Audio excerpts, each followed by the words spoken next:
அன்பான சொந்தங்கள் அனைவருக்குமே வணக்கம். பரபரப்பா போயிட்டு இருக்க கார்த்திகை தீபம் சீரியலை நாளைக்கு மிஸ் பண்ணிடாதீங்க. நம்ம சாமுண்டீஸ்வரி வந்து பட்னியா கிடக்காங்க. மனசு நொந்து போய் நம்ம தங்கச்சியா இப்படி பண்ணிட்டா அப்படின்னுகிட்டு நம்ம சாமுண்டீஸ்வரிக்கு வந்து ஆறுதல் சொல்றாங்க எல்லாருமே. அதை தான் ஒரு குட்டி ப்ரோமோ பார்க்க போறோம். அதுக்கு முன்னால சீரியல் சேனலுக்கு வந்து லைக் பண்ணாங்க, லைக் பண்ணுங்க, சப்ஸ்கிரைப் பண்ணுங்க. அதாவது பாத்தீங்கன்னா ஒரு வழியா நம்ம சந்திரா வந்து இப்ப ஜெயிலுக்கு போயிட்டா. அதாவது பாத்தீங்கன்னா நம்ம சாமுண்டீஸ்வரி வந்து ரொம்ப உடஞ்சி போனாங்க. நம்ம எவ்வளவு நம்பிக்கை வச்சிருந்தோம், நம்ம தங்கச்சி இப்படி பண்ணிட்டாலே அப்படின்னுகிட்டு நம்ம சாமுண்டீஸ்வரி வந்து அவங்க அம்மா போட்டோவை பார்த்து அப்படியே கண்ணீர் சிந்தி ஒரு சேர்ல உட்கார்ந்து அப்படியே ஆடிக்கிட்டு இருக்காங்க. அப்போ வந்து பாத்தீங்கன்னா எல்லாரும் சாப்பாடு கொண்டு கொடுக்குறாங்க சாமுண்டீஸ்வரிக்கு. அதாவது நம்ம ரோகிணி அம்மா கொஞ்சமாவது சாப்பிடுங்க அப்படின்னு சொன்னோடனே வேண்டாம் எனக்கு பசிக்கல அப்படிங்கிறாங்க.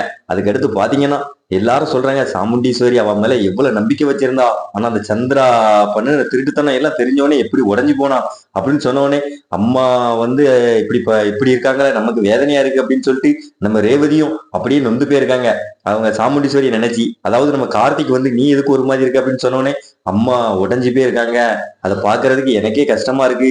சித்தியே இப்படி பண்ணிட்டாங்களே, அம்மாவுக்கு இவ்வளவு நாள் தெரியாம இருந்தது, இப்ப தெரிஞ்ச உடனே அம்மா ரொம்ப உடஞ்சிட்டாங்க அப்படின்னு சொன்னோடனே அதாவது அவங்க வந்து அந்த சிவனாண்டி கூட சேர்ந்து என்னென்ன திட்டம்லாம் போட்டு என்ன பிளான் எல்லாம் பண்ணாங்க, அது உங்க அம்மாவுக்கு தெரியாம இருந்தது. பாதிதான் தெரிஞ்சிருக்கு. இன்னும் எல்லா விஷயமும் தெரிஞ்சுன்னா உங்க அம்மா இன்னும் கொஞ்சம் உடஞ்சு போவாங்க. அதாவது உங்க சித்திய வந்து ஆரம்பத்திலே நம்ம நிரூபிச்சிருந்திருக்கலாம். அதாவது அவங்க வந்து எல்லா விஷயத்திலையும் உங்க அம்மாவை நம்புற மாதிரி ரொம்ப அப்படி குழப்பி வச்சிருந்தாங்க. உங்க அம்மாவுக்கு இப்பதான் அவங்கள பத்தி தெரிஞ்சிருக்கு. அதாவது அந்த சந்திரா வெளியே வந்த உடனே இன்னும் என்ன எல்லைக்குனாலும் போவா அப்படின்னு நம்ம கார்த்திக் சொன்னோன்னே இந்த ரேவதி வந்து அப்படியே அதிர்ச்சி ஆகுறாங்க. அதாவது பாத்தீங்கன்னா பரபரப்பா போயிட்டு இருக்க எபிசோட நாளைக்கு மிஸ் பண்ணிடுறாங்க. மறக்காம நம்ம சேனலுக்கு வந்து லைக் பண்ணுவாங்க, லைக் பண்ணுங்க, சப்ஸ்கிரைப் பண்ணுங்க.